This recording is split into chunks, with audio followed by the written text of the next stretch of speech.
Hey guys, what's up? So in this video, I'm gonna explain Luoyi's skills, combo, build, and some basic tips. Her skills are a bit complicated, but it's easy to use once you understand how it works. Let's begin with her skills. Her first skill deals magic damage just like this. When it hits a target, the damage will spread in a fan-shaped area, allowing her to reach enemies at the back. It has 4 charges just like Angela's skill 1. The skill also leaves a yin and yang mark on the enemy just like this.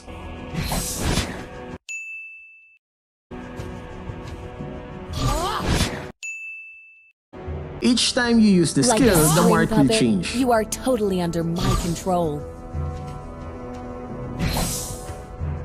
Now let's move on to her passive skill. The marks from her first skill last for 6 seconds and it has a range. If an enemy with an opposite mark comes close, they will receive damage and stun just like this.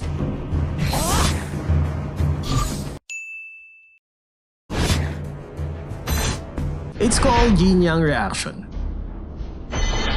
The marks from the enemy will disappear when a yin-yang reaction happens. Another feature of her passive skill is this one. She gains shield and movement speed whenever she puts a mark on an enemy hero. The buff lasts for 2 seconds and it can stack up to 3 times. Now let's move on to her second skill. It deals damage over time to an area just like this. It also leaves a mark on the area that lasts for 6 seconds. The mark will change every time it's used. By combining the marks from your first and second skill, you can create a yin-yang reaction just like this. Unlike her first skill, the mark on her second skill will not disappear when a yin-yang reaction is made. Now for her ultimate. The skill lets you and your team teleport to an area within her skill range just like this. You are failing, the Oriental Warriors. Let my will bend the earth!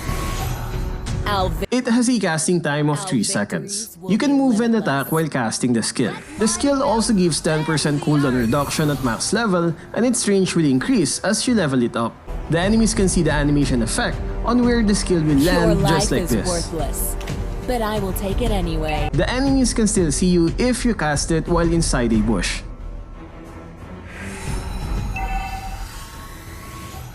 There is no animation if you teleport on a bush, but you will be seen for a short period.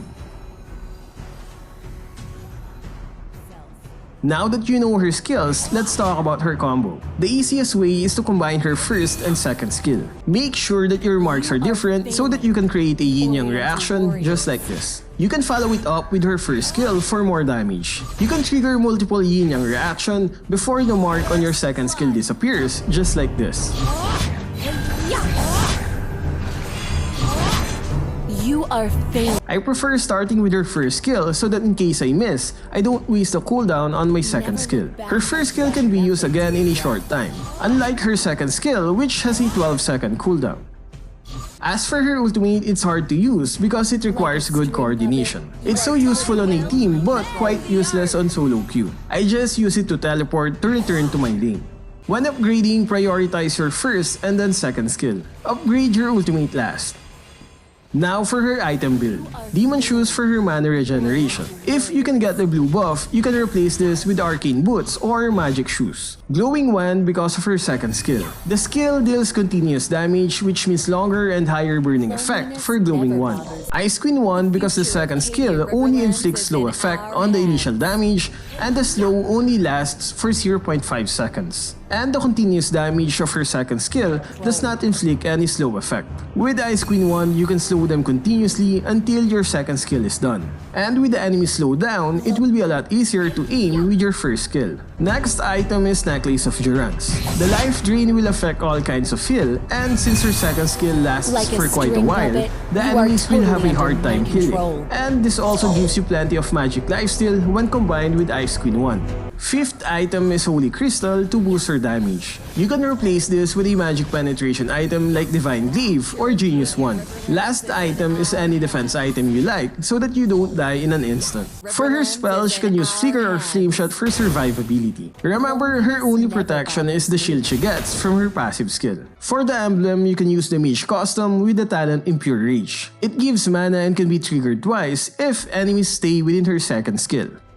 Now for some basic tips. Luo Yi excels in a team fight. More enemies nearby means higher chances of triggering a yin-yang reaction. Always go for a yin-yang reaction to get that burst damage and crowd control. It can affect multiple enemies and put them in a dangerous spot when timed correctly. Her first skill will gain a free charge whenever a yin-yang reaction is triggered. It's similar to Valor but with a harder requirement. Always use the extra range from her first skill. You can aim it at the minions to reach the enemies at the back.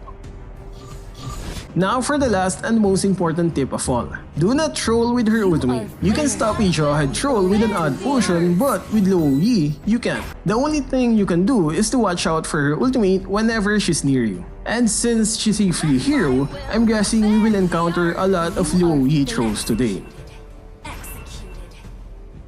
Anyway, I guess that's it for this Luo Yi guide. Do you think she will become a popular pick in ranked games? What can you say about her skills? Let me know what you guys think in the comment section. That's all for this video. Stay safe and thank you for watching. Your life is worthless.